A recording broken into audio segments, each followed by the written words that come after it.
Hallelujah, price lord. ಕರ್ತನಾದ ಯೇಸು ಕ್ರಿಸ್ತನ ನಾಮದಲ್ಲಿ ನಮ್ಮೆಲ್ಲ ಸಹೋದರ ಸಹೋದರಿನ ವಂದಿಸ್ತೇವೆ. ನೀವಿನ್ನು ನಮ್ಮ ಚಾನಲ್ನ ಮೊದಲನೇ ಬಾರಿಗೆ ವೀಕ್ಷಿಸುತ್ತಿರುವುದಾದ್ರೆ ದಯವಿಟ್ಟು ಸಬ್ಸ್ಕ್ರೈಬ್ ಮಾಡ್ಕೊಳ್ಳಿ, ಲೈಕ್ ಮಾಡಿ, ಶೇರ್ ಮಾಡಿ, ಹಾಗೂ ನಿಮ್ಮ ಪ್ರಾರ್ಥನಾ ಮನವಿಗಳನ್ನು ನಮಗೆ ಕಮೆಂಟ್ ಮೂಲಕವಾಗಿ ತಿಳಿಸಬಹುದಾಗಿದೆ. ನಿಮಗೆ ಕೌನ್ಸಿಲಿಂಗ್ ಬೇಕಾದಲ್ಲಿ ಕೆಳಗೆ ಕೊಟ್ಟಿರುವಂತಹ ವಾಟ್ಸ್ಆಪ್ ನಂಬರ್ ಅನ್ನ ಸಂಪರ್ಕಿಸಬಹುದಾಗಿದೆ. ಪ್ರತಿನಿತ್ಯವೂ ನಡೆಯುವಂತಹ ನಮ್ಮ ಪ್ರಾರ್ಥನೆಗಳಿಗೆ ಜಾಯಿನ್ ಆಗಬೇಕಾದಲ್ಲಿ ಹಾಗೂ ಪ್ರತಿ ತಿಂಗಳು ನಡೆಯುವಂತಹ ಪ್ರಾರ್ಥನಾ ಕೂಟ ರಾಮನಗರದಲ್ಲಿ ಇರುವಂತದ್ದಾಗಿದೆ. ನಿಮಗೆ ಭಾಗವಹಿಸಲು ಆಸಕ್ತಿ ಇರುವುದಾದರೆ ಕೆಳಗೆ ಕೊಟ್ಟಿರುವಂತಹ ನಂಬರ್ ಅನ್ನ ಹಾಗೂ ಗುಂಪುಗಳನ್ನ ಸಂಪರ್ಕಿಸಬಹುದಾಗಿದೆ. ಕರ್ತನು ನಿಮ್ಮನ್ನ ಆಶೀರ್ವದಿಸಲಿ. ಇಂದಿನ ನಮ್ಮ ಸಂದೇಶ ಭಾಗ ಯಾವುದಾಗಿದೆ ಅಂದ್ರೆ, ನಿಜವಾದ ಆರಾಧನೆ ಏನು? ಯಾರು ದೇವರನ್ನು ನಿಜವಾಗಿ ಆರಾಧನೆ ಮಾಡುವವರಾಗಿದ್ದಾರೆ? ನಾವು ಈ ದಿನಗಳಲ್ಲಿ ನೋಡುವುದಾದ್ರೆ, ಆರಾಧನೆ ಎಂಬುದಾಗಿ ಕೇಳಲ್ಪಡುವಾಗ ಅನೇಕ ಯವನಸ್ಥರ ವಿಶ್ವಾಸಿಗಳ ಹೃದಯದಲ್ಲಿ ಆಲೋಚನೆಗಳಲ್ಲಿ ಬರುವಂಥದ್ದು ಏನಾಗಿದೆ ಎಂಬುದಾಗಿ ನೋಡುವುದಾದ್ರೆ, ಆರಾಧನೆ ಎಂದರೆ ಹಾಡು ಹೇಳುವಂಥದ್ದು, ಮ್ಯೂಸಿಕ್ ಅನ್ನ ಉಪಯೋಗಿಸಿಕೊಂಡು ಮ್ಯೂಸಿಕ್ ನಲ್ಲಿ ನಾವು ಕರ್ತನಿಗೆ ಹಾಡು ಹೇಳುವಂಥದ್ದನ್ನ ನಾವು ಆರಾಧನೆ ಎಂಬುದಾಗಿ ಅನೇಕ ಯವನಸ್ಥರು ತಿಳಿದುಕೊಂಡಿದ್ದಾರೆ, ಅನೇಕ ವಿಶ್ವಾಸಿಗಳಿಂದ ತಿಳಿದುಕೊಂಡಿದ್ದಾರೆ. ನಾವು ವಿಧ ವಿಧವಾಗಿ ಲೈಟಿಂಗ್ಸ್ ನ ಉಪಯೋಗಿಸಿಕೊಂಡು ವಿಧ ವಿಧವಾಗಿ ರಾಗದಿಂದ ತಾಳದಿಂದ ದೇವರನ್ನ ನಾವು ಆಡುವುದರ ಮೂಲಕವೇ ದೇವರಿಗೆ ನಾವು ನಿಜವಾಗಿಯೂ ಆರಾಧನೆಯನ್ನ ಸಲ್ಲಿಸ್ತಾ ಇದ್ದೇವೆ ಎಂಬುದಾಗಿ ನಾವು ಅಂದುಕೊಂಡಿದ್ದೇವೆ. ಹಾಗಾದ್ರೆ ಏನು ನಿಜವಾದ ಆರಾಧನೆ? ಯಾರು ಕರ್ತನನ್ನ ನಿಜವಾಗಿ ಆರಾಧಿಸುವವರಾಗಿದ್ದಾರೆ? ಬರೀ ಹಾಡು ಹೇಳಿದ್ರೆ, ಮ್ಯೂಸಿಕ್ ಬಾರಿಸಿದ್ರೆ ಸಾಕಾಗೋದಿಲ್ಲ. ನಮ್ಮ ಜೀವಿತದ ಮೂಲಕವಾಗಿ ಕರ್ತನನ್ನ ಹೇಗೆ ಆರಾಧಿಸಬೇಕೆಂಬುದಾಗಿ ನಾವು ಸತ್ಯವೇದದ ಮೂಲಕವಾಗಿ ತಿಳಿದುಕೊಳ್ಳೋಣ. ಈ ಸಂದೇಶವನ್ನು ಪ್ರಾರಂಭಿಸೋದಕ್ಕಿಂತ ಮುಂಚೆ ಒಂದು ಚಿಕ್ಕ ಪ್ರಾರ್ಥನೆ. ಪರಿಶುದ್ಧನಾಗಿರುವ ದೇವರೇ, ನಿಮ್ಮ ನಾಮಕ್ಕೆ ಸ್ತುತಿ ಸ್ತೋತ್ರ ಉಂಟಾಗಲಿ. ಕೊಟ್ಟಂತ ಸುಂದರವಾದ ದಿನಕ್ಕಾಗಿ, ಸಮಯಕ್ಕಾಗಿ ನಾವು ಸ್ತೋತ್ರ ವಂದನೆಗಳನ್ನ ಸಲ್ಲಿಸೋರಾಗಿದ್ದೇವೆ. ಈ ಸಮಯದಲ್ಲಿ ಈ ವಿಡಿಯೋನ ನೋಡುವ ಎಲ್ಲ ಸಹೋದರ ಸಹೋದರಿಯ ಹೃದಯದಲ್ಲಿ ಮಾತನಾಡುವಾಗ ಮಾತನಾಡುವುದು ನಾನಲ್ಲ, ನನ್ನ ಸ್ವಂತ ಬುದ್ಧಿ ಜ್ಞಾನದಿಂದಲ್ಲ, ಪರಿಶುದ್ಧಾತ್ಮನೆ ನೀವು ಮಾತನಾಡಿ ಒಬ್ಬೊಬ್ಬರ ಹೃದಯದಲ್ಲಿ ಕಾರ್ಯ ಮಾಡಬೇಕಾಗಿ, ನನ್ನ ಮರೆಮಾಚಿ ನೀವು ಪ್ರಕಟವಾಗಬೇಕಾಗಿ ಯೇಸುವಿನ ನಾಮದಲ್ಲಿ ಬೇಡಿಕೊಳ್ತೇವೆ ತಂದೆಯೇ, ಆಮೇನ್ ಆಮೇನ್. ಹಾಗಾದರೆ ಯಾರು ಕರ್ತನನ್ನ ನಿಜವಾಗಿ ಆರಾಧಿಸ್ತಾರೆ ಎಂಬುದಾಗಿ ನೋಡುವುದಾದ್ರೆ, ಯಾರು ಕರ್ತನನ್ನ ಹೃದಯದಿಂದ ಆರಾಧಿಸುವವರಾಗಿದ್ದಾರೋ ಅವರೇ ದೇವರನ್ನು ನಿಜವಾಗಿ ಆರಾಧಿಸಲು ಸಾಧ್ಯವಾಗುವಂತದ್ದಾಗಿದೆ. ಯಾರ ಹೃದಯದಲ್ಲಿ ನಾವೀಗ ಧ್ಯಾನಿಸುವಂತ ವಿಷಯಗಳಿರ್ತದೋ ಅವರು ಮಾತ್ರ ಕರ್ತನನ್ನು ಆರಾಧಿಸಲಿಕ್ಕೆ ಸಾಧ್ಯ. ನೋಡಿ, ನಾವು ಆರಾಧನೆ ಯಾಕೆ ಮಾಡ್ತೇವೆ? ದೇವರನ್ನ ಮಹಿಮೆ ಪಡಿಸಲು, ದೇವರನ್ನ ಘನಪಡಿಸಲು. ಹಾಗಾದ್ರೆ ದೇವರ ವಾಕ್ಯ ಹೇಳುವ ಪ್ರಕಾರ ನಾವು ದೇವರನ್ನ ಹೇಗೆ ಮಹಿಮೆ ಪಡಿಸಬಹುದು ಎಂಬುದಾಗಿ ನೋಡುವುದಾದ್ರೆ, ಹಾಡನ್ನ ಹಾಡುವುದರ ಮೂಲಕವಾಗಿ ಅಲ್ಲ, ಅಥವಾ ಮ್ಯೂಸಿಕ್ ಅನ್ನ ವಿಧ ವಿಧವಾಗಿ ಮ್ಯೂಸಿಕ್ ಅನ್ನ ಬಾರಿಸುವುದರಿಂದ ಅಲ್ಲ. ನೋಡುವುದಾದ್ರೆ ನಮಗಿಂತ ಲೋಕದಲ್ಲಿರುವಂತಹ ಸೆಕ್ಯುಲರ್ ಮ್ಯೂಸಿಕ್ಗಳೇ ತುಂಬಾ ಚೆನ್ನಾಗಿ ರಾಗವಾಗಿ ಅನೇಕ ವಿಧವಾದ ತಲಾಂತಗಳನ್ನ ಉಪಯೋಗಿಸಿಕೊಂಡು ಅನೇಕ ರಾಗಗಳ ಮೂಲಕವಾಗಿ ಮಾಡ್ತಾರೆ. ಇಂದು ದೇವರ ಪ್ರಸನ್ನತೆ ಅಥವಾ ದೇವರನ್ನ ಮಹಿಮೆ ಪಡಿಸುವುದು ಎಂಬುದಾಗಿ ಹೇಗೆ ಜನರು ತಿಳಿದುಕೊಂಡಿದ್ದಾರೆ ಎಂಬುದಾಗಿ ನೋಡುವುದಾದರೆ, ಹಾಡು ಹೇಳಿದ್ರು, ಆ ಮ್ಯೂಸಿಕ್ ಬಾರಿಸಿದ್ರು, ತುಂಬಾ ದೇವರ ಪ್ರಸನ್ನತೆ ಇತ್ತು, ತುಂಬಾ ಚೆನ್ನಾಗಿತ್ತು, ತುಂಬಾ ನಾನು ದೇವರನ್ನ ಮಹಿಮೆ ಪಡಿಸಲಿಕ್ಕೆ ಸಾಧ್ಯವಾಯಿತು ಎಂಬುದಾಗಿ ನಾವು ತಿಳಿದುಕೊಳ್ತೇವೆ. ಆದರೆ ಹಾಡಿನ ಒಂದು ರಾಗದಿಂದ, ಹಾಡಿನ ಒಂದು ತಾಳದಿಂದ ದೇವರನ್ನ ನಾವು ಮನಸ್ಸಿನಿಂದ ನಾವು ಆರಾಧನೆ ಮಾಡದೆ, ನಾವು ತಾಳದಿಂದ ರಾಗದಿಂದ ಎಷ್ಟೇ ಹೇಳಿದ್ರು ಜಸ್ಟ್ ನಾವು ಆ ಮೂಮೆಂಟಲ್ಲಿ, ಅಂದರೆ ಆ ಒಂದು ಸಮಯದಲ್ಲಿ ನಾವು ದೇವರನ್ನ ಆರಾಧಿಸುವವರ ಹಾಗೆ ಹೊರಗಿನ ಪ್ರಪಂಚಕ್ಕೆ ಕಾಣಿಸಲ್ಪಡಬಹುದೇ ಹೊರತು ದೇವರನ್ನ ನಾವು ಮಹಿಮೆ ಪಡಿಸಲಿಕ್ಕೆ, ನಮ್ಮ ಹೃದಯದಿಂದ ಮಹಿಮೆ ಪಡಿಸಲಿಕ್ಕೆ ಸಾಧ್ಯ ಇಲ್ಲ. ನೀವು ಅನೇಕ ಲೋಕದ ಸೆಕ್ಯುಲರ್ ಮ್ಯೂಸಿಕ್ಗಳನ್ನು ಕೇಳುವಾಗ ನಿಮ್ಮ ಮ್ಯೂಸಿಕ್ಕಿಗೆ ಒಂದು ಇರುವಂಥ ಶಕ್ತಿ ಏನೆಂಬುದಾಗಿ ನೋಡುವುದಾದರೆ, ಅದು ಮನುಷ್ಯನ ಆಂತರಿಕವಾಗಿರುವಂತಹ ಒಂದು ಆತ್ಮವನ್ನು ಮುಟ್ಟುವಂಥದ್ದಾಗಿದೆ. ಅದಕ್ಕಿರುವಂಥ ಶಕ್ತಿ ಅದಾಗಿದೆ. ಇಂದು ಇದನ್ನೇ ದುಷ್ಟನು ಉಪಯೋಗಿಸಿಕೊಂಡು ಅನೇಕ ಯವನಸ್ಥರನ್ನ, ಅನೇಕ ಸಭೆಗಳನ್ನ, ಹಾಗೆ ಅನೇಕ ವಿಶ್ವಾಸಿಗಳನ್ನ ಮಾರ್ಗ ತಪ್ಪಿಸ್ತಾ ಇದ್ದಾನೆ. ನಿಜವಾದ ಆರಾಧನೆ ಎಂಬುದಾಗಿ ನೋಡುವುದಾದರೆ ಬರೀ ಹಾಡು ಹೇಳುವಂಥದ್ದು, ನೋಡುವುದಾದರೆ ದೇವ ಪ್ರಸನ್ನತೆ, ದೇವ ಮಹಿಮೆ ಎಂಬುದಾಗಿ ಬರೀ ಒಂದು ಹಾಡಿನ ಮೂಲಕವಾಗಿ ನಾವು ಹೇಳಲಿಕ್ಕೆ ಸಾಧ್ಯ ಇಲ್ಲ. ದೇವರ ಸಮ್ಮುಖದಲ್ಲಿ ಇಂದು ದೇವರನ್ನ ಬಿಟ್ಟು ಆರಾಧನೆ ಮಾಡುವವರನ್ನೇ ಹೆಚ್ಚು ಇಂದು ಜನರು ಹೊಗಳುವವರಾಗಿದ್ದಾರೆ. ನಾವು ಆರಾಧನೆ ಏನು ಮಾಡ್ತೇವೆ? ಕರ್ತನನ್ನ ಹೊಗಳುತ್ತೇವೆ, ಕರ್ತನ ಗುಣಾತಿಶಯಗಳನ್ನ ಹೊಗಳುವವರಾಗಿರ್ತೇವೆ, ಆರಾಧನೆಯಲ್ಲಿ ಕರ್ತನನ್ನ ಮಹಿಮೆ ಪಡಿಸ್ತೇವೆ. ಇವತ್ತು ಮನುಷ್ಯನು ಏನು ಮಾಡ್ತಾ ಇದ್ದಾನೆ ಅಂದರೆ, ಸಭೆಗಳಲ್ಲಿ ಆರಾಧನೆ ಮಾಡುವವ್ರನ್ನ ಮಹಿಮೆ ಪಡಿಸ್ತಾ ಇದ್ದಾರೆ, ಆರಾಧನೆ ಮಾಡುವವ್ರನ್ನ ಘನಪಡಿಸ್ತಾ ಇದ್ದಾರೆ, ಆರಾಧನೆ ಮಾಡುವವ್ರನ್ನ ಮಹಿಮೆ ಪಡಿಸ್ತಾ ಇದ್ದಾರೆ. ಇದಾ ನಿಜವಾದ ಆರಾಧನೆ. ಸತ್ಯವೇದ ಹೇಳುತ್ತದೆ, ದೇವರನ್ನ ಆರಾಧಿಸುವಂತಹ ನಾವು ದೇವರನ್ನ ಆರಾಧಿಸುವವರು ಆತನನ್ನ ಮಹಿಮೆ ಪಡಿಸ್ತೇವೆ. ಹಾಗಾದರೆ ಹೇಗೆ ಕರ್ತನನ್ನ ಮಹಿಮೆ ಪಡಿಸಬಹುದು ಎಂಬುದಾಗಿ ಒಂದು ವಾಕ್ಯವನ್ನು ನಾವು ಓದಿಕೊಳ್ಳೋಣ. ಯೋಹಾನನು ಬರೆದ ಸುವಾರ್ತೆ 15ನೇ ಅಧ್ಯಾಯದಲ್ಲಿ ಯೇಸು ಸ್ವಾಮಿ ತನ್ನ ಶಿಷ್ಯರಿಗೆ ಅನೇಕ ವಿಚಾರಗಳನ್ನು ತಿಳಿಯಪಡಿಸುವಾಗ ಇಲ್ಲಿ ಒಂದು ಬಹಳ ಅದ್ಭುತವಾದ ಒಂದು ಮಾತನ್ನು ನಾವು ನೋಡುವವರಾಗಿದ್ದೇವೆ. 15ನೇ ಅಧ್ಯಾಯ 8ನೇ ವಚನ, ನೀವು ಬಹಳ ಫಲ ಕೊಡುವುದರಿಂದಲೇ ನನ್ನ ತಂದೆಗೆ ಮಹಿಮೆ ಉಂಟಾಗುವುದು ಮತ್ತು ನನ್ನ ಶಿಷ್ಯರಾಗುವಿರಿ. ನೀವು ಬಹಳ ಫಲ ಕೊಡುವುದರಿಂದಲೇ ತಂದೆಗೆ ಮಹಿಮೆ ಉಂಟಾಗ್ತದೆ. ದೇವ್ರ ವಾಕ್ಯ ಹೇಳ್ತಾ ಇದೆ, ನಾವು ಹಾಡು ಹೇಳಿದರೆ ಅಥವಾ ಮ್ಯೂಸಿಕ್ಗಳನ್ನು ಬಾರಿಸಿದರೆ, ಸಭೆಯಲ್ಲಿ ಒಟ್ಟಾಗಿ ಸೇರಿ ಬಂದು ವಿಧ ವಿಧವಾಗಿ ರಾಗದಿಂದ ತಾಳದಿಂದ ಆಡುವಾಗ ದೇವರ ಮಹಿಮೆಯನ್ನು ನಾವು ಪಡಿಸ್ತೇವೆ ಎಂಬುದಾಗಿ ಅಂದುಕೊಳ್ತೇವೆ. ನೋಡಿ, ದೇವರನ್ನ ನಾವು ಹಾಡುಗಳ ಮೂಲಕ ಮಹಿಮೆ ಪಡಿಸ್ತೇವೆ, ಹೌದು. ಆದರೆ ನಿಮ್ಮಲ್ಲಿ ಫಲಗಳಿಲ್ಲದೆ, ನಿಮ್ಮ ಹೃದಯದಿಂದ ನೀವು ದೇವರನ್ನ ಆರಾಧಿಸದೆ, ನಿಮ್ಮ ಜೀವಿತದಿಂದ ದೇವರನ್ನ ಆರಾಧಿಸದೆ, ಬರೀ ಹಾಡು ಮತ್ತು ಮ್ಯೂಸಿಕ್ಗಳನ್ನು ಹಿಡಿದುಕೊಂಡು ನೀವು ಬಾರಿಸುವಾಗ ಅಥವಾ ನೀವು ಹಾಡುವಾಗ ಅದರಲ್ಲಿ ಯಾವ ಪ್ರಯೋಜನಗಳು ಇರೋದಿಲ್ಲ. ಇಂದು ಅನೇಕರು ದೇವರ ಆತ್ಮನೊಟ್ಟಿಗೆ ಜೀವಿತ ಇಲ್ಲದಂತೆ ಸ್ಟೇಜಲ್ಲಿ ಆರಾಧನೆ ನಡೆಸುವವರು ಕೂಡ ಆ ರೀತಿಯಾಗಿದ್ದಾರೆ. ಅವರನ್ನ ಸಪೋರ್ಟ್ ಮಾಡುವಂತ ಅನೇಕ ಉಗುರು ಬೆಚ್ಚಗಿನ ವಿಶ್ವಾಸಿಗಳು ಈ ದಿನಗಳಲ್ಲಿ ಸಭೆಗಳಲ್ಲಿದ್ದಾರೆ. ಪ್ರೀತಿಯ ಸಹೋದರ ಸಹೋದರಿಯರೇ, ನೀವು ಬಹಳ ಫಲ ಕೊಡುವುದರಿಂದಲೇ ತಂದೆಗೆ ಮಹಿಮೆ ಉಂಟಾಗುವಂಥದ್ದಾಗಿದೆ. ಹಾಗಾದ್ರೆ ನಾವು ಆರಾಧನೆ ಯಾಕೆ ಮಾಡ್ತೇವೆ? ದೇವರನ್ನ ಮಹಿಮೆ ಪಡಿಸ್ಲಿಕ್ಕೆ. ದೇವರನ್ನ ಹೇಗೆ ಮಹಿಮೆ ಪಡಿಸಬೇಕು ಎಂಬುದಾಗಿ ದೇವರ ವಾಕ್ಯ ಹೇಳ್ತಾ ಇದೆ, ಫಲ ಕೊಡುವುದರಿಂದ. ನಾವು ಫಲ ಕೊಡುವುದರಿಂದ ಮತ್ತು ನಾವು ಆತನ ಶಿಷ್ಯರಾಗ್ತೇವೆ. ದೇವರಿಗೆ ಮಹಿಮೆ ಪಡಿಸ್ತೇವೆ, ನಂತರ ಶಿಷ್ಯರಾಗ್ತೇವೆ. ಹಾಗಾದ್ರೆ ನಮ್ಮ ಹೃದಯದಿಂದ ನಾವು ದೇವರನ್ನ ಆರಾಧಿಸಬೇಕು.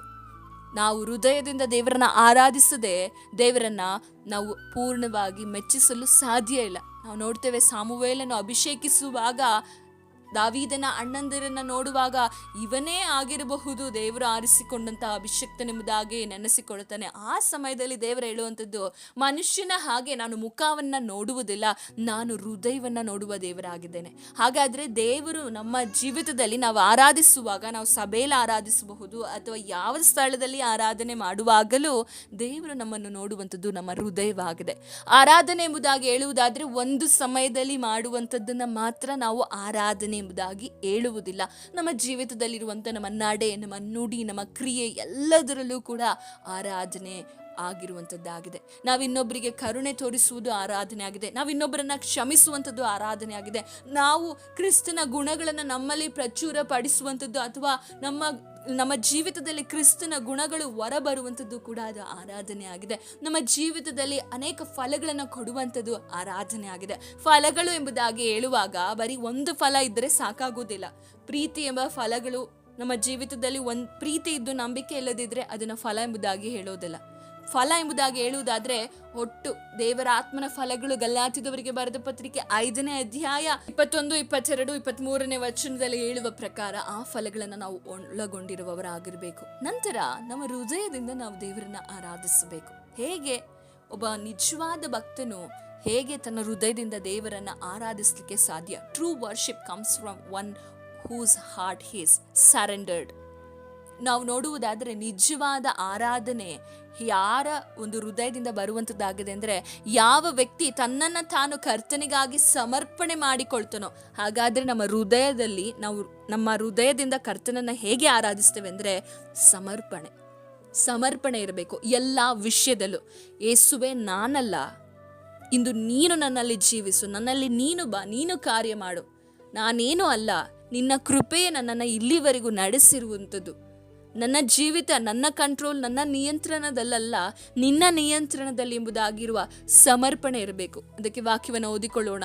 ಅಪೊಸ್ತಲ ಕೃತ್ಯಗಳು 9ನೇ ಅಧ್ಯಾಯ 6ನೇ ವಚನ. ಎದ್ದು ಊರೊಳಗೆ ಹೋಗು, ನೀನು ಮಾಡಬೇಕಾದುದು ಅಲ್ಲಿ ನಿನಗೆ ತಿಳಿಸಲ್ಪಡುವುದು ಎಂದು ಹೇಳಿದನು. ಈ ಸಂಭವವನ್ನು ನೋಡುವುದಾದರೆ ಸೌಲನು ಸಭೆಯನ್ನ ಹಿಂಸೆ ಪಡಿಸ್ತಾ ಇದ್ದಂಥ ವ್ಯಕ್ತಿಯಾಗಿದ್ದನು. ದಮಸ್ಕ ಪಟ್ಟಣದಲ್ಲಿ ಕರ್ತನಾದ ಯೇಸುವಿನಿಂದ ಆ ಒಂದು ಎನ್ಕೌಂಟರ್ ಅಲ್ಲಿ ಉಂಟಾಗುವುದನ್ನು ನಾವು ಕಾಣಲ್ಪಡ್ತೇವೆ. ಅವನಿಗೆ ದೇವರ ದರ್ಶನ ಉಂಟಾಗಿ ಅವನಲ್ಲಿ ಮಾನಸಾಂತರ ಹೊಂದಿಕೊಳ್ತಾನೆ. ನಂತರ ದೇವರ ಮಾತನ್ನ ಏನು ಮಾಡ್ತಾ ಇದ್ದಾನೆ ಎಂಬುದಾಗಿ ನೋಡುವುದಾದರೆ ಕೇಳ್ತಾ ಇದ್ದಾನೆ. ಸಮರ್ಪಣೆ, ದೇವರ ಮಾತನ್ನ ಕೇಳುವಂಥದ್ದೇ ನಿಜವಾದ ಆರಾಧನೆ. ದೇವರು ಹೇಳ್ತಾ ಇದ್ದಾರೆ, ನೀನೆದ್ದು ಊರೊಳಗೆ ಹೋಗು, ನಿನಗೆ ಮಾಡಬೇಕಾದದ್ದು ಅಲ್ಲಿ ತಿಳಿಯಪಡಿಸ್ತದೆ ಎಂದು ಹೇಳಿದನು. ಅವನು ಅಂತೆಯೇ ದೇವರ ಮಾತಿಗೆ ತನ್ನನ್ನು ತಾನು ಸಮರ್ಪಿಸಿಕೊಳ್ತಾ ಇದ್ದಾನೆ. ಈ ಆರಾಧನೆ ಎಂಬುದಾಗಿ ಹೇಳುವುದಾದರೆ, ಯಾರ ಹೃದಯದಲ್ಲಿ ದೇವರ ಮಾತಿಗೆ ಸಮರ್ಪಣೆ ಇರ್ತದೋ, ದೇವರು ಏನು ಹೇಳ್ತಾರೋ ಆ ಮಾತನ್ನು ಕೇಳುವವರಾಗಿದ್ದಾರೋ ಅವರೇ ನಿಜವಾಗಿ ಆರಾಧಿಸುವವರಾಗಿದ್ದಾರೆ. ದೇವರು ಬರೆದಿರುವಂಥ ಅಥವಾ ದೇವರು ನಮ್ಮ ಕೈಯಲ್ಲಿ ಕೊಟ್ಟಿರುವಂಥ ಈ ಸುಂದರವಾದ ಪುಸ್ತಕದಲ್ಲಿ ಬರೆದಿರುವ ದೇವರ ಮಾತುಗಳನ್ನು ಕೈಗೊಂಡು ನಡೆಯುವವನೇ ನಿಜವಾಗಿ ಕರ್ತನನ್ನು ಆರಾಧಿಸಲಿಕ್ಕೆ ಸಾಧ್ಯ. ಯಾರು ದೇವರನ್ನು ಮತ್ತೆ ಆರಾಧನೆ ಮಾಡಲಿಕ್ಕೆ ಸಾಧ್ಯ ಎಂಬುದಾಗಿ ನೋಡುವುದಾದರೆ, ದೇವರನ್ನು ಹೆಚ್ಚಾಗಿ ಪ್ರೀತಿಸುವವರು.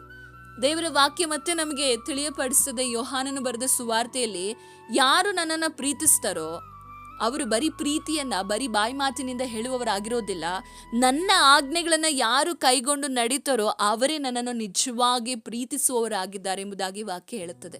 ಹಾಗಾದರೆ ನೀವು ದೇವರನ್ನ ಪ್ರೀತಿಸ್ತಾ ಇದ್ದೀರಾ? ದೇವರನ್ನ ನೀವು ಹೃದಯಪೂರ್ವಕವಾಗಿ ಆರಾಧನೆ ಮಾಡುವವರು ದೇವರ ಮಾತನ್ನ ಕೇಳುವವರಾಗಿರಬೇಕು. ದೇವರ ಮಾತನ್ನ ಕೇಳುವವರೇ ನಿಜವಾದ ಆರಾಧನೆ ಮಾಡುವವರು.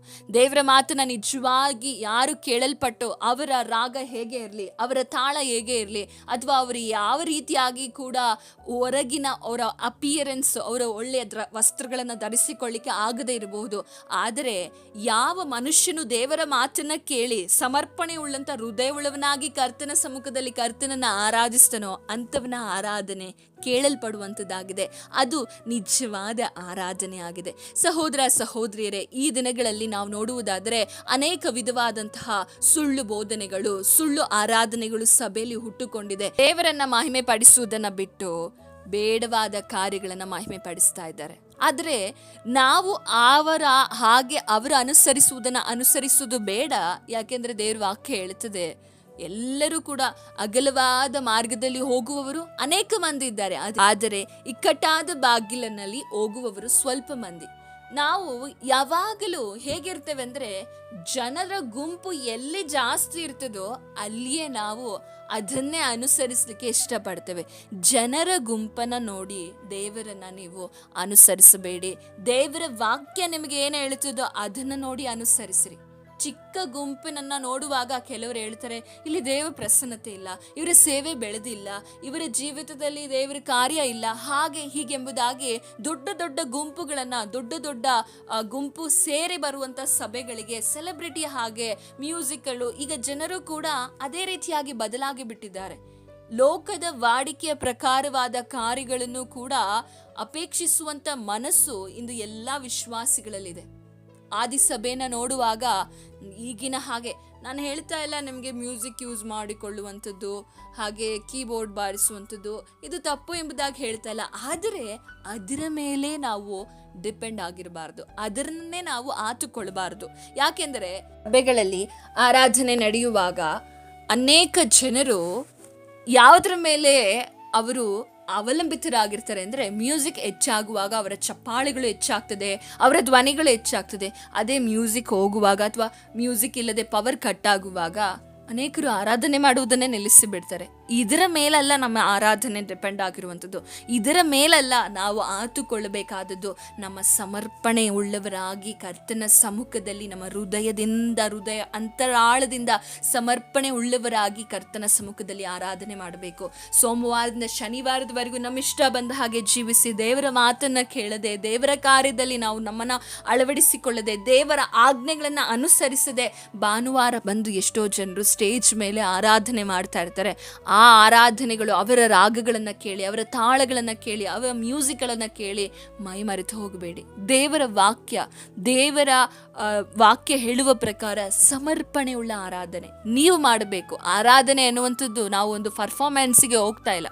ಸಭೆಗಳಲ್ಲಿ ಆ ಸಭೆಯ ಮುಂದಿರುವಂಥವರು ಆರಾಧನೆ ಮಾಡ್ತಾರೆ, ನಾವು ಸುಮ್ಮನೆ ಕೂತುಕೊಳ್ಳಿಕ್ಕಾಗಿ ಎಲ್ಲ ಆರಾಧನೆಗೆ ನಾವು ಹೋಗುವಂಥದ್ದು. ನಾವೆಲ್ಲರೂ ಸೇರಿ ಒಟ್ಟಾಗಿ ಮಾಡುವಂಥದ್ದಾಗಿದೆ.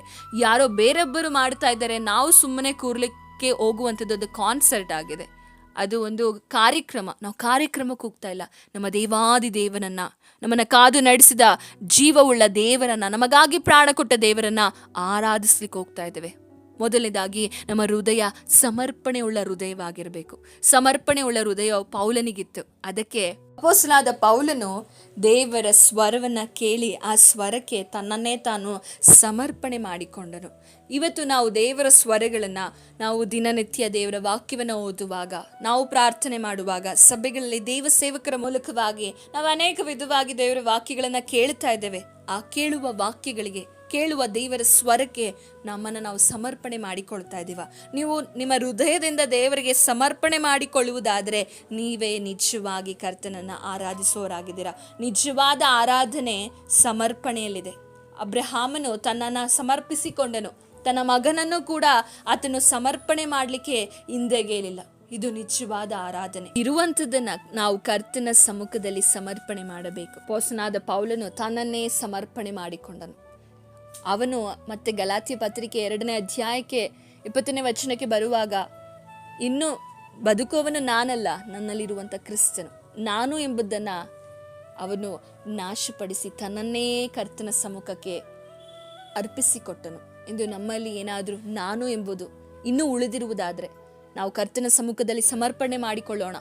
ನಾನು ಎಂಬುದು ಇರುವಾಗಲೇ ಮನುಷ್ಯನಲ್ಲಿ ಗರ್ವ, ಹೊಟ್ಟೆ ಕಿಚ್ಚು, ಬೇಡವಾಗಿರುವುದೇ ಸ್ವಭಾವಗಳು, ಕ್ಷಮಿಸದೇ ಇರುವ ಸ್ವಭಾವಗಳು, ದ್ವೇಷ, ಅಸೂಯೆ, ಕೆಟ್ಟ ಮಾತುಗಳು, ಕೋಪ, ಮತ್ಸರ, ದೂಷಣೆ ಇವೆಲ್ಲ ಉಂಟಾಗುವಂಥದ್ದು ಮನುಷ್ಯನಲ್ಲಿ ನಾನು ಎಂಬುದಾಗಿ ವಾಸವಾಗಿರುವಾಗ ಪೌಲನು ನಾನು ಎಂಬುದನ್ನು ನಾಶ ಮಾಡಿಬಿಟ್ಟನು.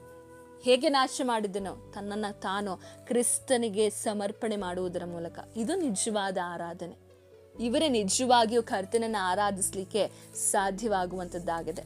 ನಾವು ವಚನವನ್ನು ಓದಿಕೊಳ್ಳುವುದಾದರೆ ಗಲಾತ್ಯ 2:20 ಕ್ರಿಸ್ತನೊಂದಿಗೆ ಶಿಲುಬೆಗೆ ಹಾಕಿಸಿಕೊಂಡವನಾಗಿದ್ದೇನೆ, ಇನ್ನು ಜೀವಿಸುವವನು ನಾನಲ್ಲ, ಕ್ರಿಸ್ತನು ನನ್ನಲ್ಲಿ ಜೀವಿಸುತ್ತಾನೆ. ಯಾರು ಜೀವಿಸ್ತಾ ಇದ್ದಾರೆ ಈಗ? ಕ್ರಿಸ್ತನು ಯಾರಲ್ಲಿ ಜೀವಿಸ್ತಾ ಇದ್ದಾರೋ ಅವರು ಮಾತ್ರ ಕರ್ತನಿಗೆ ಮಹಿಮೆ ಪಡಿಸ್ಲಿಕ್ಕೆ ಸಾಧ್ಯ. ಯಾರು ದೇವರನ್ನ ಮಹಿಮೆ ಪಡಿಸ್ತಾರೋ ಅವರೇ ನಿಜವಾಗಿ ಕರ್ತನನ್ನ ಆರಾಧಿಸುವವರಾಗಿದ್ದಾರೆ. ಹಾಗಾದ್ರೆ ಎರಡನೇದಾಗಿ ಮತ್ತೆ ಇನ್ನು ಕರ್ತನನ್ನ ನಮ್ಮ ಹೃದಯದಿಂದ ಹೇಗೆ ಆರಾಧಿಸಬೇಕೆಂಬುದಾಗಿ ನೋಡುವುದಾದ್ರೆ, ತಗ್ಗಿಸಲ್ಪಟ್ಟವರಾಗಿ, ಹಂಬಲ್ಡ್, ದೇವರ ಸಮ್ಮುಖದಲ್ಲಿ ತಗ್ಗಿಸಲ್ಪಟ್ಟವರಾಗಿ ಕರ್ತನನ್ನ ನಾವು ಆರಾಧಿಸಬೇಕು. ಪಶ್ಚಾತ್ತಾಪ ಹೃದಯದಿಂದ ನಾವು ದೇವರನ್ನ ಆರಾಧಿಸಬೇಕು. ಮೊದಲನೇದಾಗಿ ದೇವರ ಸಮ್ಮುಖದಲ್ಲಿ ತಗ್ಗಿಸಲ್ಪಟ್ಟವರಾಗಿ ಆರಾಧಿಸಬೇಕು. ನೋಡೋಣ, ಯೆಶಾಯನ ಪ್ರವಾದನೆಯ ಗ್ರಂಥ 57ನೇ ಅಧ್ಯಾಯ 15ನೇ ವಚನದಲ್ಲಿ ವಾಕ್ಯವು ಈ ರೀತಿಯಾಗಿ ಬರೆಯಲ್ಪಟ್ಟಿದೆ. ಪದಮಲ ಸ್ವಾಮಿ ಎನಿಸಿಕೊಂಡು ಶಾಶ್ವತ ಲೋಕದಲ್ಲಿ ನಿತ್ಯ ನಿವಾಸಿಯಾದ ಮಹೋನ್ನತನು ಹೀಗೆನ್ನುತ್ತಾನೆ, ಉನ್ನತ ಲೋಕವೆಂಬ ಪವಿತ್ರಾಲಯದಲ್ಲಿ ವಾಸಿಸುವ ನಾನು ಜಜ್ಜಿ ಹೋದ ದೀನ ಮನನೊಂದಿಗೆ ಇದ್ದುಕೊಂಡು ದೀನ ಆತ್ಮವನ್ನು, ಜಜ್ಜಿ ಹೋದ ಮನಸ್ಸನ್ನು ಉಜ್ಜೀವಿಸುವವನಾಗಿದ್ದೇನೆ.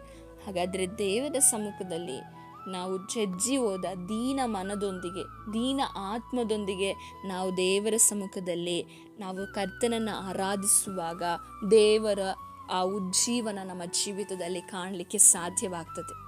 ಮತ್ತೆ ನಾವು ಇನ್ನೊಂದು ವಚನವನ್ನು ಓದಿಕೊಳ್ಳುವುದಾದರೆ, ಫಿಲಿಪ್ಪಿದವರಿಗೆ ಬರೆದ ಪತ್ರಿಕೆ 3ನೇ ಅಧ್ಯಾಯ 3ನೇ ವಚನ, ನಿಜವಾದ ಸುನ್ನತಿಯವರು ಯಾರೆಂದರೆ ದೇವರ ಆತ್ಮನಿಂದ ಪ್ರೇರಿತರಾಗಿ ಆರಾಧಿಸುವವರು, ಕ್ರಿಸ್ತ ಯೇಸುವಿನಲ್ಲಿ ಹರ್ಷಗೊಳ್ಳುವವರು, ಶರೀರ ಸಂಬಂಧವಾದುಗಳಲ್ಲಿ ಭರವಸವಿಲ್ಲದವರು ಆಗಿರುವ ನಾವೇ. ಹಾಗಾದರೆ ನಮ್ಮನ್ನು ಪರೀಕ್ಷೆ ಮಾಡಿಕೊಳ್ಳೋಣ. ನಾವು ನಿಜವಾಗಿ ದೇವರಾತ್ಮನಿಂದ ಪ್ರೇರಿತರಾಗಿ ಆರಾಧಿಸ್ತಾ ಇದ್ದೀರಾ? ದೇವರಾತ್ಮನಿಂದ ಪ್ರೇರಿತರಾಗಿ ಆರಾಧಿಸುವವರು ಯಾರಾಗಿದ್ದಾರೆ ಎಂಬುದಾಗಿ ನೋಡುವುದಾದರೆ, ಯಾರು ದೇವರ ಆತ್ಮನಿಂದ ನಡೆಸಲ್ಪಡ್ತಾರೋ, ದೇವರಿಗೆ ಸಮರ್ಪಣೆ ಮಾಡ್ತಾರೋ, ತಗ್ಗಿಸಲ್ಪಟ್ಟಂಥ ಮನೋಭಾವನೆಯಿಂದ, ಜಜ್ಜಲ್ಪಟ್ಟಂಥ ಮನಸ್ಸಿನಿಂದ ಕರ್ತನನ್ನು ಸ್ತುತಿಸ್ತಾರೋ ಅವರೇ ದೇವರನ್ನು ನಿಜವಾಗಿ ಆರಾಧಿಸುವವರಾಗಿದ್ದಾರೆ. ಮತ್ತೆ ಕ್ರಿಸ್ತ ಯೇಸುವಿನಲ್ಲಿ ಹರ್ಷಗೊಳ್ಳುವವರು, ಯಾವಾಗಲೂ ಯೇಸು ಸ್ವಾಮಿಯಲ್ಲಿ ಆನಂದ ಪಡುವವರು ಮತ್ತು ಶರೀರ ಸಂಬಂಧವಾದವುಗಳಲ್ಲಿ ಭರವಸೆ ಇಲ್ಲದವರು. ಹಾಗಾದರೆ ನಾವು ಯಾವುದ ಮೇಲೆ ಭರವಸೆ ಇಟ್ಟುಕೊಂಡಿದ್ದೇವೆ? ಶರೀರ ಸಂಬಂಧವುಗಳ ಮೇಲೆ ಭರವಸೆ ಇಟ್ಟುಕೊಂಡಿರುವುದಾದರೆ ಹಣ, ಆಸ್ತಿ, ಅಂತಸ್ತು, ಐಶ್ವರ್ಯ ಇದ್ಯಾವುದು ಬೇಡ ಅಂತ ಅಲ್ಲ. ಆದರೆ ನಮಗೆ ಎಷ್ಟು ಅವಶ್ಯಕತೆ ಇದೆಯೋ ಆ ಅವಶ್ಯಕತೆಯನ್ನು ಕರ್ತನು ನಮಗೆ ಪೂರೈಸ್ತಾನೆ. ಆದರೆ ನಾವು ಅವುಗಳ ಮೇಲೆ ಮನಸ್ಸಿಡಬಾರ್ದು, ಅವುಗಳನ್ನು ನಾವು ಇಡಬಾರ್ದು, ಅದರ ಮೇಲೆ ನಾವು ಭರವಸೆನ ಇಡಬಾರ್ದು. ಎಷ್ಟೋ ಜನರಿಗೆ ಇಂದು ಅವರ ಹಣವೇ ಅವರ ರಕ್ಷಕನಾಗಿದ್ದಾನೆ.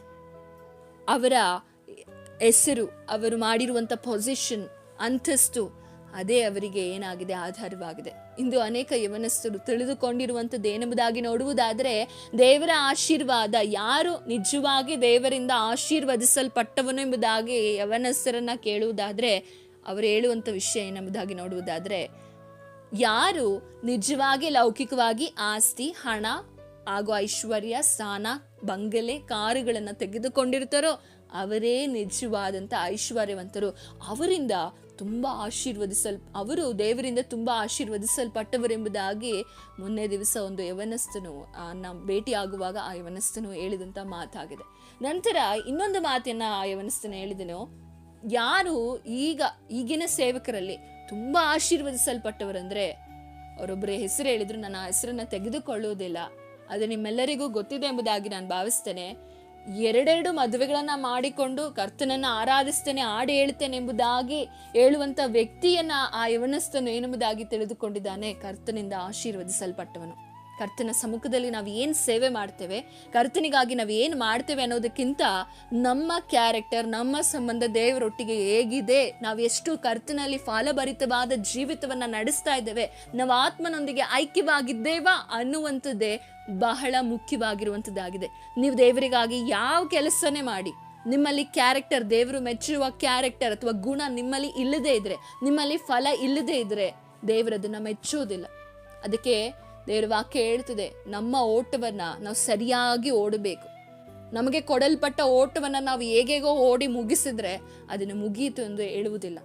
ಈಗ ನಾವು ನೋಡುವುದಾದ್ರೆ, ಓಟಗಾರನಿಗೆ ಒಂದು ನಿಯಮವಿರ್ತದೆ. ಅವನು ಮೊದಲು ಬರಬೇಕಂದ್ರೆ ಅವನಿಗೆ ಕೊಡಲ್ಪಟ್ಟಂತ ಆ ಟ್ರ್ಯಾಕ್ನಲ್ಲಿ ಮಾತ್ರ, ಆ ಒಂದು ಆದಿಯಲ್ಲಿ, ಮಾರ್ಗದಲ್ಲಿ ಮಾತ್ರ ಅವನು ಹೋಗಬೇಕು.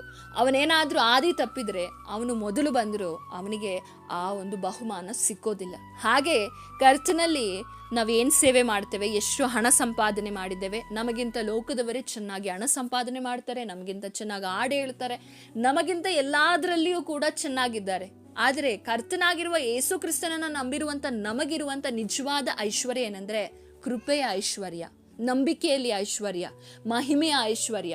ಇದು ನಮಗಿರುವಂತ ನಿಜವಾದ ಐಶ್ವರ್ಯ ಎಂಬುದಾಗಿ ನೋಡುವುದಾದ್ರೆ, ಸಮಾಧಾನವೆಂಬ ಐಶ್ವರ್ಯ. ಎಷ್ಟೋ ಜನರು ದುಡಿತಾ ಇದ್ದಾರೆ, ಎಷ್ಟೋ ಜನರು ಇಂದು ಹಣ, ಹೆಸರು ಗಳಿಸ್ತಾ ಇದ್ದಾರೆ, ನೆಮ್ಮದಿ ಇಲ್ಲ. ಇದೆಲ್ಲ ಕ್ರೈಸ್ತಿಯ ಜೀವಿತ. ಯಾರು ದೇವರ ಆತ್ಮನಿಂದ ನಡೆಸಿಕೊಳ್ತಾರೋ, ಯಾರು ಕರ್ತನಿಗೆ ಅನುಸಾರವಾಗಿ ದೇವರ ಸಮ್ಮುಖದಲ್ಲಿ ತಗ್ಗಿಸಲ್ಪಡ್ತಾರೋ, ಎಷ್ಟೋ ಜನರಿಗೆ ಇವತ್ತು ಹೆಸರು ಬಂದಿದೆ, ಹಣ ಬಂದಿದೆ ಎಂಬುದಾಗಿ ಅನೇಕರನ್ನ, ಹಿರಿಯರನ್ನ ಗೌರವವಿಲ್ಲದೆ ಮಾತನಾಡ್ತಾರೆ. ಅದೆಲ್ಲ ದೇವರ ದೃಷ್ಟಿಯಲ್ಲಿ ತಪ್ಪಾಗಿರುವ ಕಾರ್ಯವಾಗಿದೆ. ದೇವರು ಯಾರನ್ನ ಮೆಚ್ಚುತ್ತಾರೆ ಎಂಬುದಾಗಿ ನೋಡುವುದಾದರೆ, ಯಾರು ಆತನ ಮಾತುಗಳನ್ನ ಕೇಳಿ ಆತನ ಸಮ್ಮುಖದಲ್ಲಿ ತಮ್ಮನ್ನೇ ತಗ್ಗಿಸಲ್ಪಟ್ಟು ಪಶ್ಚಾತ್ತಾಪ ಹೃದಯ ಉಳ್ಳವರಾಗಿರ್ತಾರೋ ಅವರನ್ನ ಮಾತ್ರ.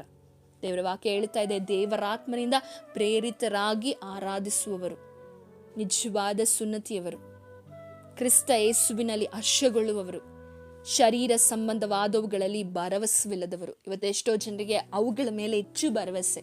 ಪ್ರೀತಿಯ ಯವನಸ್ಥರೇ, ದೇವರನ್ನ ನಿಜವಾಗಿ ಆರಾಧಿಸುವುದೆಂಬುದಾಗಿ ನೋಡುವುದಾದ್ರೆ, ದೇವರಿಂದ ನಿಜವಾಗಿ ಆಶೀರ್ವದಿಸಲ್ಪಟ್ಟವರೆಂಬುದಾಗಿ ನೋಡುವುದಾದ್ರೆ, ಲೌಕಿಕವಾದ ಆಶೀರ್ವಾದದಿಂದ ದೇವರು ಇವ್ರ ಜೊತೆ ಇದ್ದಾರೆ ಎಂಬುದಾಗಿ ನಾವು ತೀರ್ಮಾನಿಸುವುದಲ್ಲ.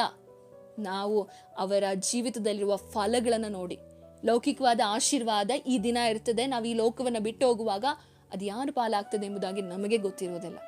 ಆದರೆ ನಿಜವಾದ ಒಬ್ಬ ಮನುಷ್ಯನಿಗೆ ಆಶೀರ್ವಾದ ಯಾವ ಮನುಷ್ಯನೊಟ್ಟಿಗೆ ದೇವರಿರ್ತಾನೋ, ಯಾವ ಮನುಷ್ಯನು ದೇವರನ್ನ ಮೊದಲು ಪ್ರಾಮುಖ್ಯತೆಯನ್ನು ಕೊಡ್ತಾನೋ ಅವನೇ ನಿಜವಾಗಿ ಭಾಗ್ಯವಂತನಾಗಿದ್ದಾನೆ, ಅವನೇ ಕರ್ತನಿಂದ ಆಶೀರ್ವದಿಸಲ್ಪಟ್ಟವನಾಗಿದ್ದಾನೆ. ಹಾಗಾದರೆ ದೇವರನ್ನು ಆರಾಧಿಸುವಂತ ನಾವು ಜಜ್ಜಲ್ಪಟ್ಟ ಮನಸ್ಸುಳ್ಳವರಾಗಿರಬೇಕು.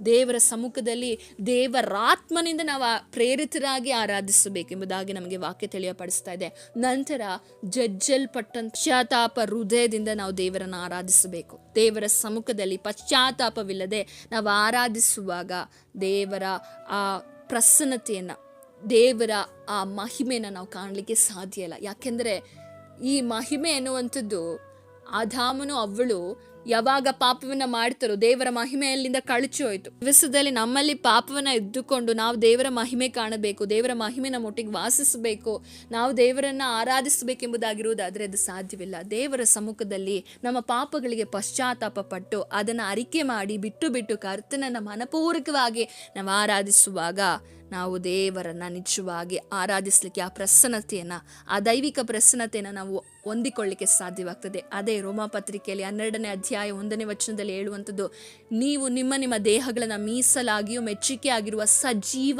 ಯಜ್ಞವಾಗಿ ಸಮರ್ಪಿಸಿರಿ. ಇದೇ ವಿವೇಕಪೂರ್ವಕವಾದ ಆರಾಧನೆ. ಸಜೀವ ಯಜ್ಞ ಎಂಬುದಾಗಿ ನೋಡುವುದಾದ್ರೆ ನಿಮ್ಮೆಲ್ಲ ಪಾಪವನ್ನ ಸಜೀವ ಮಾಡಬೇಕು. ಅಂದ್ರೆ ನೀವು ಬದುಕಿದ್ದಾಗಲೇ ನಿಮ್ಮ ಪಾಪದ ಪಾಲಿಗೆ ನೀವು ಸತ್ತು ಹೋಗಬೇಕು. ಪೌಲನ ಹೇಳಿದ ಹಾಗೆ, ನಾನು ಸತ್ತಿದ್ದೇನೆ, ಶಿಲುಬೆಗೆ ಹಾಕ್ಸ್ಕೊಂಡಿದ್ದೇನೆ, ನಾನೆಲ್ಲ ಇನ್ನು ಬದುಕೋದು, ಕ್ರಿಸ್ತನು ನನ್ನಲ್ಲಿ ಬದುಕ್ತಾನೆ.